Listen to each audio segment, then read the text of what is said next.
Quick disclaimer. Information in this podcast is for general informational purposes only and is not intended to be treated as medical advice. Always consult with your healthcare team before making changes to your diet, lifestyle, supplementation, or medication. If you want to feel inspired and empowered to be proactive in your life, along with respected and valued as a person, then you're going to love today's chat about humanized medicine. Welcome to Type 2 Diabetes Talk, the place where we chat about what really works to treat type 2 diabetes and prediabetes naturally with nutrition and lifestyle. If you're looking to optimize blood sugar and A1C, lose weight, reduce medications, and improve your overall health, this is the place to be. Now, here's your host, Type 2 Diabetes Nutrition Specialist, Dr. Jetta. Hello, wonderful people, and welcome to episode 27.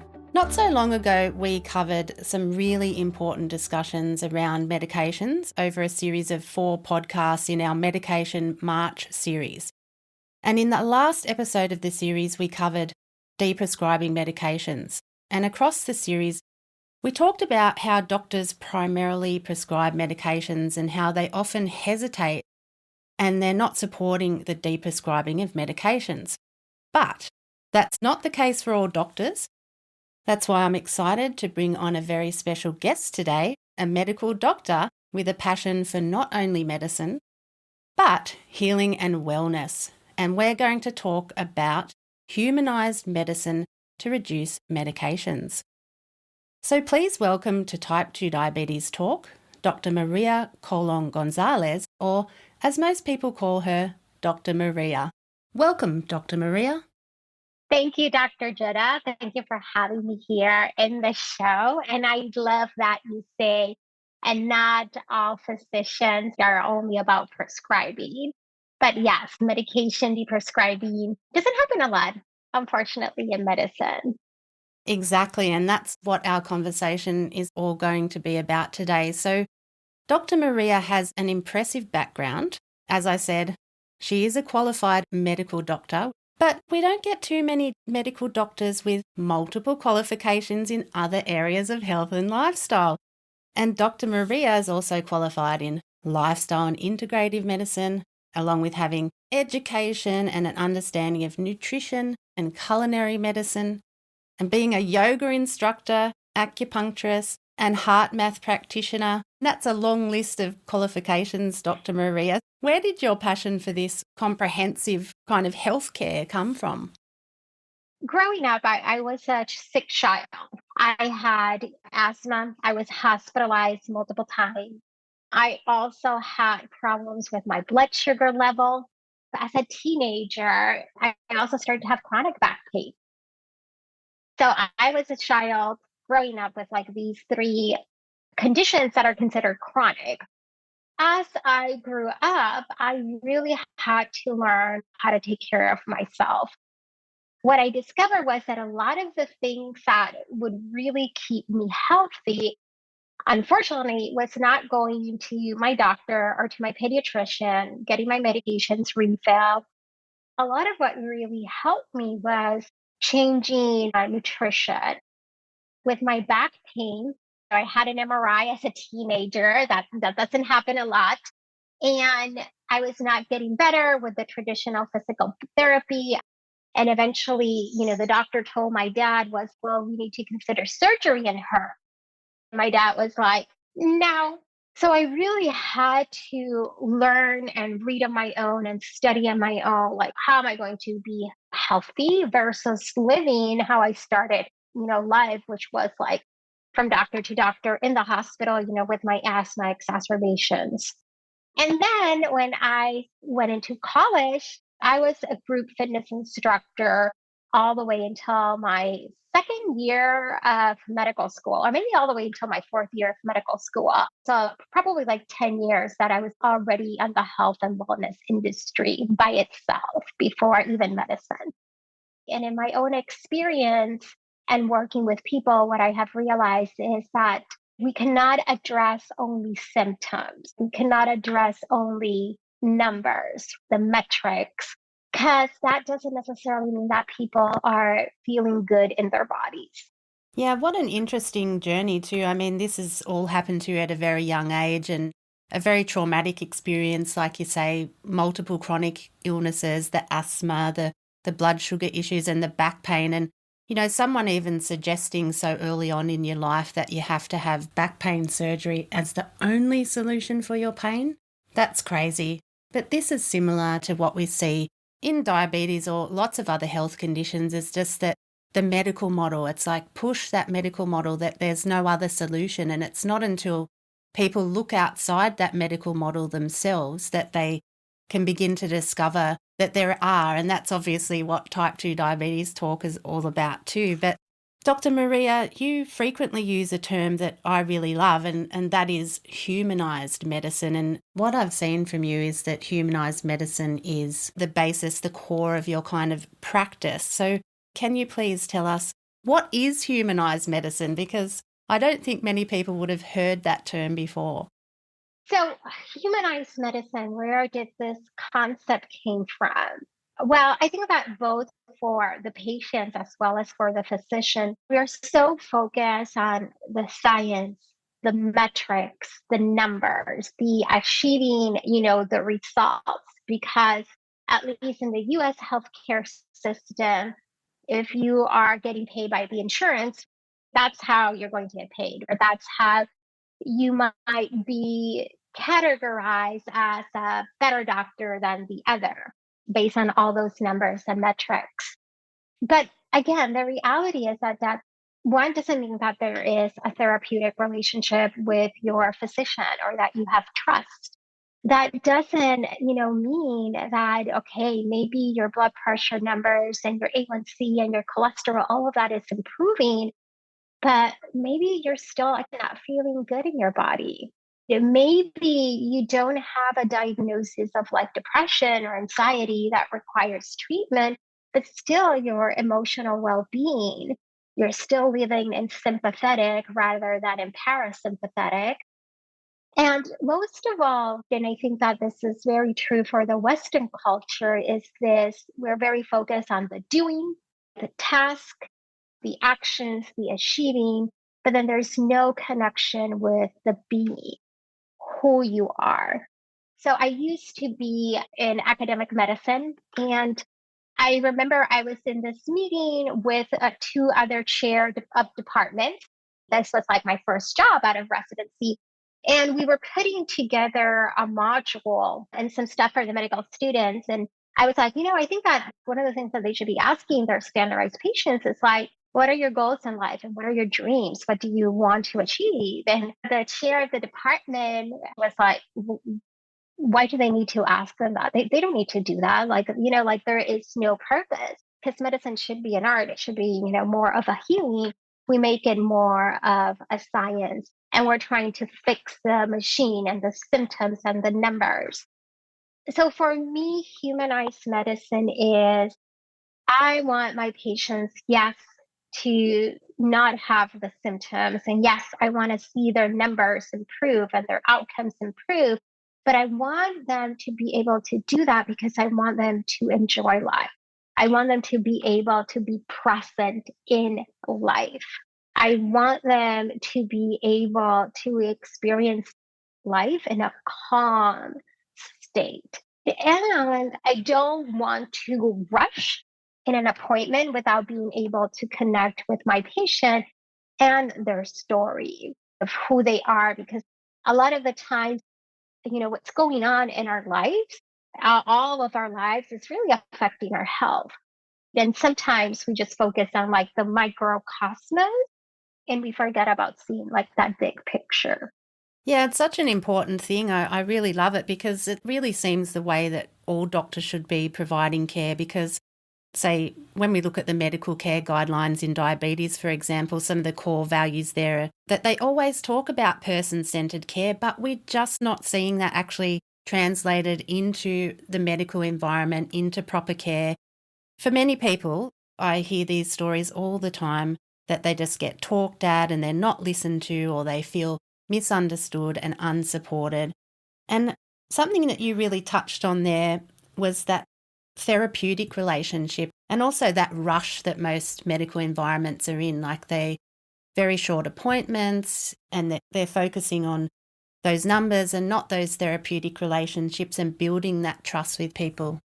Whereas your humanized approach is developing that therapeutic relationship, building that trust with people, putting the person first, seeing them more than just, I'm here to fix your numbers. And yeah, you're more than your disease, and looking at, yes, the physical needs, but the emotional needs, the spiritual needs, and the person's goals. Yes, absolutely. Absolutely. And not only the person's health goals, but how are those attached to overall their goals in life, where they are going, in their life. Yeah. So getting down to another thing, like a lot of people with prediabetes or type 2 diabetes don't know that they do not need to be on medications for life because, again, they're taken down this systematic route, down the medication pathway as the dominant form of treatment. And I talked about this across our Medication March series, episodes 15 to 18. But we're here with Dr. Maria, so let's get this straight from a practicing doctor. As a medical doctor, once you start taking medication, do you have to keep taking the medication forever? And I'm not just maybe referring to the glucose-lowering meds, because people are often on multiple medications for cholesterol and blood pressure as well, for example. Yes. So, my simple answer is no. I have had patients that ask me that, and I tell them, no, you don't have to take them for life. I think that, there's like these two tensions that happen. So one is, yes, patients do not need to take, medications for a lot of the chronic medical conditions that we see nowadays for life. And in order for them to achieve that, the type of care that they receive from the traditional healthcare system, right, as it is, it's not for that, not to support a patient whose goal that might be. So I think that there's that tension between some patients wanting that, but then a system that does not support that. I think that also then there is the role that a physician maybe wants to play in order to sustain that, but really then the physician, again, in the system is not supported to do that. When what you have is 10 minutes or less with a patient, you cannot support that. And then you have the factor of, I'm going to say, noise. The reason that I'm going to choose noise is because, there's the media. And in the media, all of these commercials that you might see related to certain drugs or certain pharma, the media that might promote a certain lifestyle that really does not support health. And then you have the noise and the confusion, because then you have certain influencers that might be telling patients to do certain things. And they're not necessarily, qualified professionals. I'm talking about influencers that are there in social media that have no training and education at all. That might be confusing patients because then somebody tells them one thing and then the other tells them the other. And then finally, the noise of the family members and what they have seen in their families of like, well, everybody in my family has sugar problems and everybody, takes their medication. So I guess that is just a family thing. So I have to live with it and accept it. So I think that those are all tensions that then come into play, that for somebody that really, really, really wants that to be their goal, then they have to be so supported and have a lot of accountability and direction in order to achieve that. Yeah, really great points. And just to emphasize for our listeners that Dr. Maria did say that no, you do not have to be on your medications for life. But like we talk about a lot on Type 2 Diabetes Talk, in order to do that, you do have to be proactive and take control of your own health. And as we spoke about a lot in the Medication March series, be the boss of your own medicines and have conversations with your doctor. And I'm so glad that Dr. Maria brought up some of the things we talk about a lot. And I love, she called it noise. I call it the misinformation, the Wild West Web, I call it, because it's just crazy out there. And like you've pointed out again, so much of the information that people receive isn't from qualified professionals who have experience. The media as well, the news headlines, I talk about that a lot. There's so many barriers, which is why it's really important to find trusted and reliable sources such as we provide here on Type 2 Diabetes Talk. And it's great to have Dr. Maria in here having a chat about exactly the same things I do, supporting the same perspectives. So why do you consider it important from your perspective to reduce or minimise meds? A couple of reasons. One is my experience has been, especially for patients that continue in that cycle, by the time they're like mid 50s, 60, then they have, a medication list of 9 to 13 medications, polypharmacy. And that creates an entire new level and layer of like, I'm going to call it mess to be able to then, treat that patient. Polypharmacy is never good for anybody. Two, if you think about it, yeah, there might be moments that you might need to take medications, and it's not that medications are bad, but there might be some side effects that you might need to be willing to tolerate. There is an expense to it. And then the other thing is sometimes medications can keep people attached to behaviors that are at the end not really beneficial for you. It then makes you more aware of how the culture is influencing your health. And it's not only the culture of pharma, it's also the culture of the hyperpalatable foods. It's the culture of the go, go, go, do, busy, busy, busy is good, is productive. And it's not until you start to take a step back and you're like, well, who is driving the car here? Who is the pilot? Is it me? And I think that then that empowers people to independently if you're able to come off all of your medication or not. I think that then that empowers people to say, oh, wait a second. I'm not going to let this happen. What? That these foods were created by people also in the that used to be in the tobacco industry and that they purposefully sell it to my kids. So I think that then you start to become aware and you can retake control. Yeah, exactly. Well, that's just coming back to the whole system thing, and it's a Western dominated cultural system. We've got big food and big pharma basically ruling the whole world. Sometimes I think, they're trying to keep us sick because big food, we eat a lot of that food, we get sick, and then big pharma, oh great, they can sell us the pharmaceutical drugs or whatever.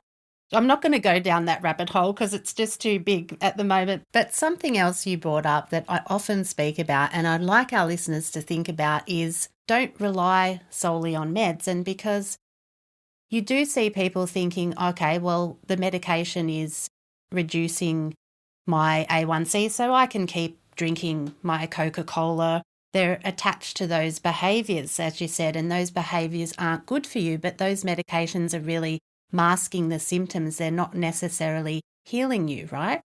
Yeah, they're not empowering people to retake control of their health. And then I think that whenever, as a person, you stay in a way like in this victim position, then you're not empowered. You do not take again the wheel drive, right? You don't take control and you don't start doing the driving. I think that that actually is not beneficial for anybody at any point.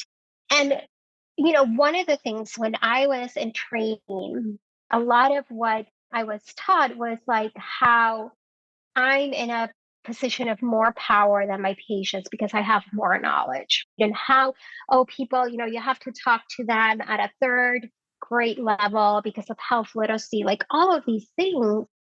And as I have practiced, I think that some of those things we might take it way too, forward.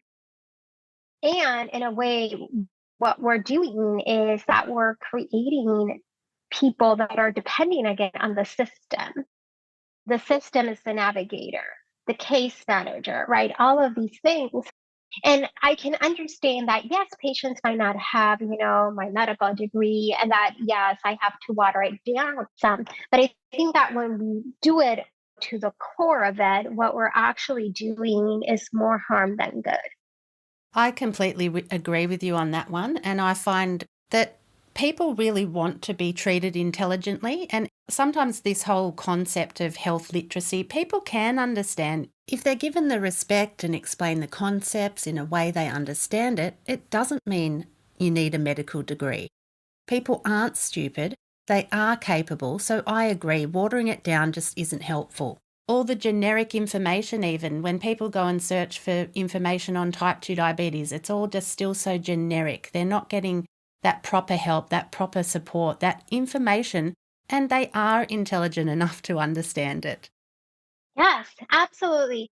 And not only that, right? Then they can start making choices. Then they can start to say yes versus not, rather than in a way being imposed. Well, this is the option that you have. Guess what? Your A1C is not getting better. Well, let's put you on the insulin. Well, it's not getting better. There's no other choice. When maybe they don't want that. Maybe they don't want to be in injectables. And then they stay in this like, well, do I want to end up like, I don't know, my dad that died with hemodialysis. And then because of that fear, because they do not know any better, not because they're not intelligent enough, it's because sometimes, again, in a system, we do not want people to become intelligent enough. No, that's exactly right. And just being talked down to, and that kind of brings in that other thing that happens a lot, the stigma and the judgment that comes from many medical professionals, many health professionals, where it's like, I'm better than you, or I'm judging you because you're this way. It's certainly not that therapeutic relationship and that trust that you really need to find support in your healing journey. Absolutely, absolutely. And I don't think that there's any doctor out there that has it all together when it comes related to health and to their own health for multiple reasons. I think that comes into play. Well, they're humans as well, right? They're humans as well. Of So course. under a lot of pressures as well. Yes. But definitely, I think that when, as a patient, you can have not only more information, but be empowered. So I think that there's this component of empowerment that, again, when I was in training, I remember, right? And in a lot of the EMRs, we have to give the patient education handout, the patient education handout. But that does not equal empowerment. So I think that there's still areas where there can be improvement in the way that we take care of our patients. I think that, at least for me, I think that it is much harder for that to happen in a system that there is other big players in power that will trunk. The reality is that will trunk the human being. Very true. And we're certainly not like that here. We're all about empowering people with the knowledge and skills they need to make informed choices. And it's important to recognise that there is a lot tied up in it. And I think that's why sometimes we can feel so challenged, and it can be a struggle, and it can take us one step forward, two steps back, one step forward, two steps back. It is a process. It is a journey, isn't it? Yes. There are just so many things that can be obstacles, but you've always just got to keep trying to be proactive and stay positive. Oh, yes, absolutely. That positive mindset, not only about our health, but about a lot of it in our perspective in life, can make us or break us. Absolutely. I love that. Yes. Oh, you have such a positive approach, Dr. Maria. I really love it. Just the whole thing about building therapeutic relationships. That's a beautiful thing that we should see more often. The trust and taking a whole person, a holistic approach. I wish the whole medical model was like that, because we'd see a very different world if it was.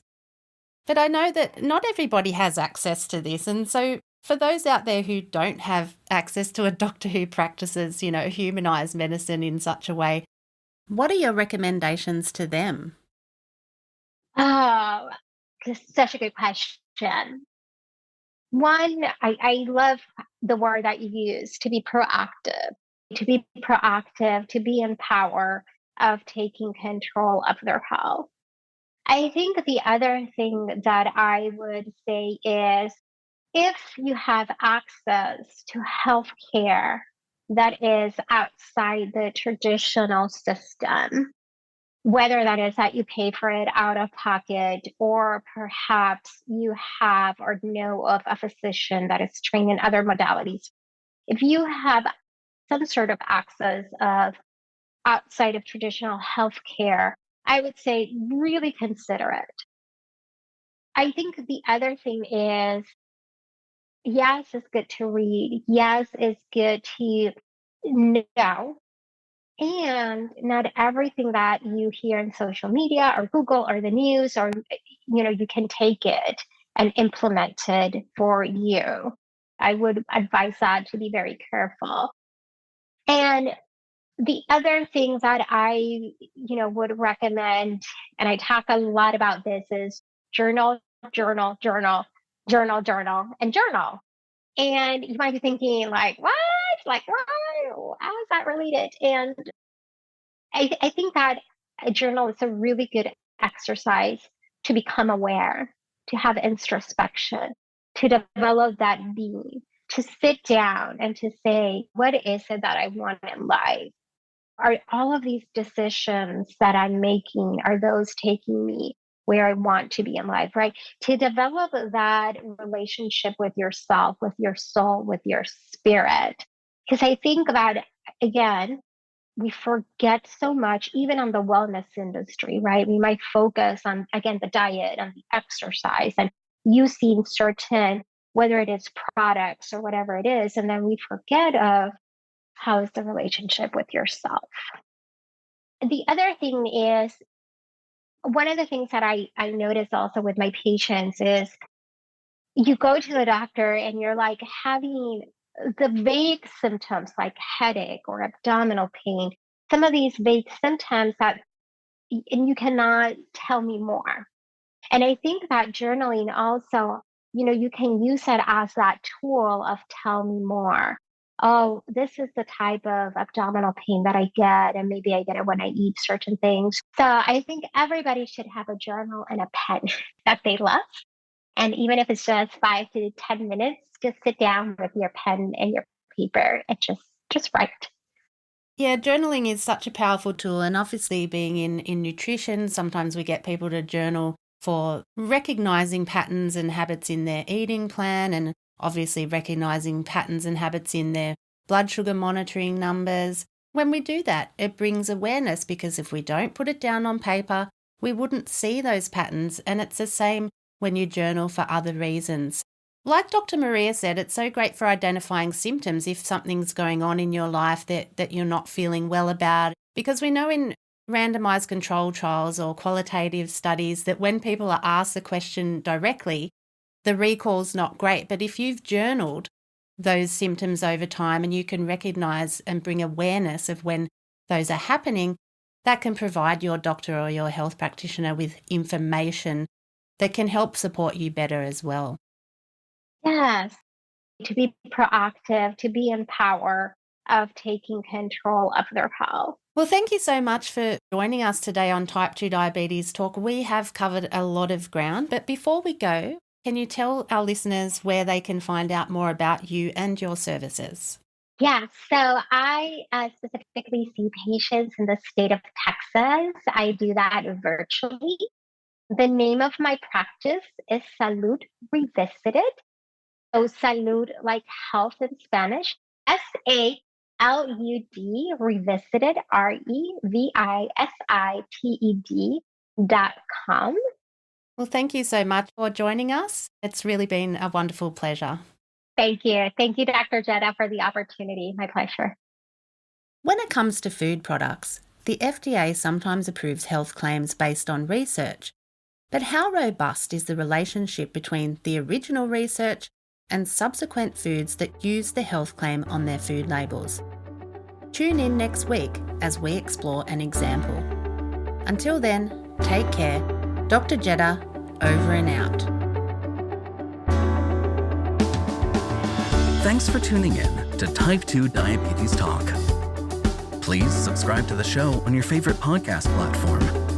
And for episode replays, episode notes, and more, visit type2diabetestalk.com. New episodes are available Tuesdays, 10 a.m. U.S. Eastern Time, or your time zone equivalent. Thanks again. We're truly grateful to be a part of your life and help make a real difference.